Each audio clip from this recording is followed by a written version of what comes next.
All right. Hi, everybody. This is Latrice McFadden with Tyco Realty here with Michael Big League approved McKenzie. And we're going to talk a little bit about USDA financing. So take it away. USDA, it's a real housing loan. It's great. It's great. It's great. USDA, you have to move out into the country. There's a map you can go on. You can Google this.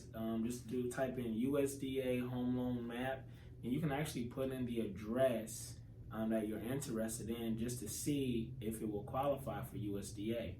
On that map, if it qualifies, it will be in orange. If it's in yellow, it means it's not USDA eligible. For USDA loans, you must have just a 580. A lot of lenders, with red tape, they ask for 640, 620. You just need a 580. But hey, let's not shoot for a 580.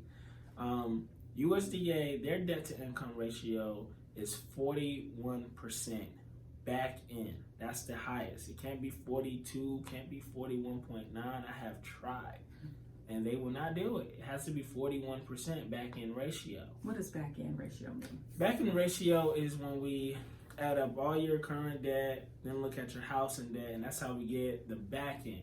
The front end is adding up all your current debt that you have without your housing debt. So if your current debt and your housing debt, if it's too high, it's going to come back and say like 45, 43.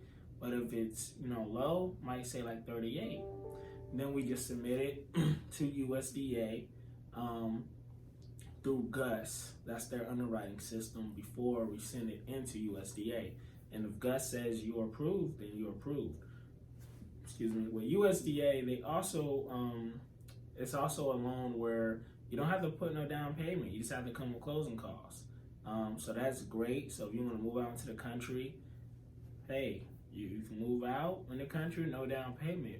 But they do have income limits. A lot of people want USDA that make $100,000 a year. You do not qualify. I'm sorry to tell you that. USDA in different areas, I know in Wake County, Wake County's is like 89,000. Clayton is 89,000.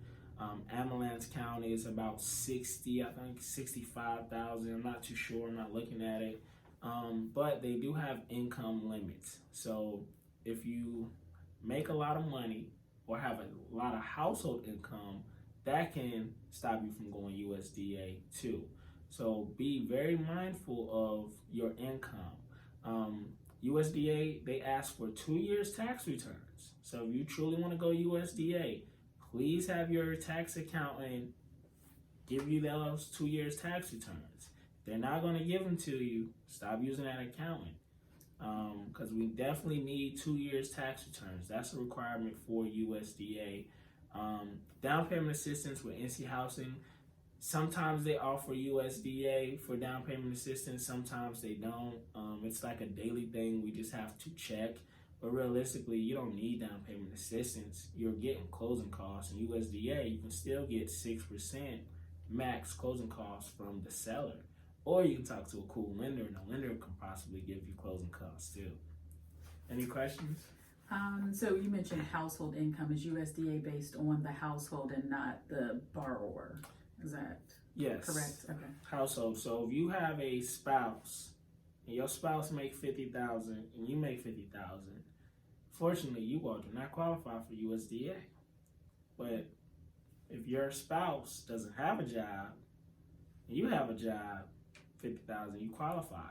It's based off all household income. So if your child works, if you have a living adult staying with you in the household and they work, we have to count that income. Anybody in the household that works, that has income, we have to count the income. And USDA, they actually count total income. So they count overtime. They count everything. So if your child is a kid actor and they're getting paid from Disney, we will have to count that income. Okay. All right. Thank you for sharing that information. I learned something there.